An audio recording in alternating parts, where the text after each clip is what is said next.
समय की बड़ी खबर राजनीति के क्षेत्र से आ रही है। आम आदमी पार्टी को राष्ट्रीय पार्टी का दर्जा मिल गया है। वहीं तृणमूल कांग्रेस सीपीआई अब राष्ट्रीय पार्टी नहीं है। साथ ही एनसीपी ने भी राष्ट्रीय पार्टी का दर्जा खो दिया। ये अपने आप में 2024 के चुनाव से पहले बहुत अहम है। और हमारे सहयोगी अखिलेश शर्मा हमारे साथ मौजूद हैं। अखिलेश, क्या हुआ जो इन तीन बड़ी पार्टियों ने, पुरानी पार्टियों ने अपना दर्जा खो दिया और आम आदमी पार्टी को राष्ट्रीय दर्जा का मिल गया है, जिसका इंतजार था उसे? जी देखिए निधि, एक सतत प्रक्रिया है जो चुनाव आयोग समय समय पर अपनाता रहता है और चुनाव आयोग के सामने अलग अलग पार्टियां इसके लिए आवेदन भी करती हैं। इसमें हुआ यह था कि जो सबसे बड़ा क्राइटेरिया ये है कि कम से कम 4 राज्यों में आपको राज्य चुनाव आयोग की ओर से रिकॉग्नाइज होना होगा, तभी आपको राष्ट्रीय स्तर पर पार्टी की मान्यता मिल सकती है, या फिर आपको जो है 2% लोकसभा सीटें मिली हों।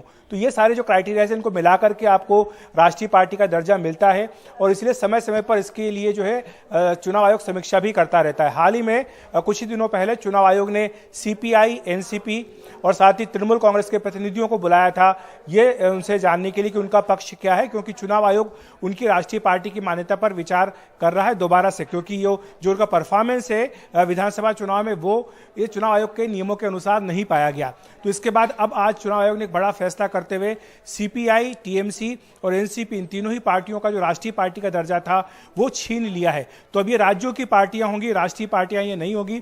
और दूसरी तरफ आम आदमी पार्टी, जिसने गुजरात में अच्छा प्रदर्शन अभी किया था, उसको चुनाव आयोग की ओर से राष्ट्रीय पार्टी का दर्जा दे दिया गया है। इसमें होता यह है कि जब किसी पार्टी को राष्ट्रीय पार्टी का दर्जा मिल जाता है तो उसको देश भर में एक ही चुनाव चिन्ह पर चुनाव लड़ने की अनुमति मिल जाती है। उसको अलग अलग राज्यों में अलग अलग चुनाव चिन्ह नहीं लेना होता है। इसके साथ ही उन्हें कई सुविधाएं भी मिलती हैं।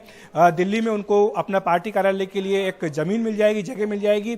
और इसके साथ ही जब चुनाव होते हैं तो आकाशवाणी और दूरदर्शन में उनको अपना प्रसारण करने के लिए समय भी मिलता है। तो ये सारी सुविधाएं हैं जो एक राष्ट्रीय पार्टी को मिलती है। लेकिन जैसा आपने कहा, बिल्कुल 2024 के लोकसभा चुनाव से पहले टीएमसी, एनसीपी और सीपीआई के लिए ये एक झटका जरूर है। बिल्कुल बड़ा झटका है और फायदा एक आम आदमी पार्टी को मिल गया। बहुत बहुत धन्यवाद इस जानकारी के लिए, हमें समझाने के लिए।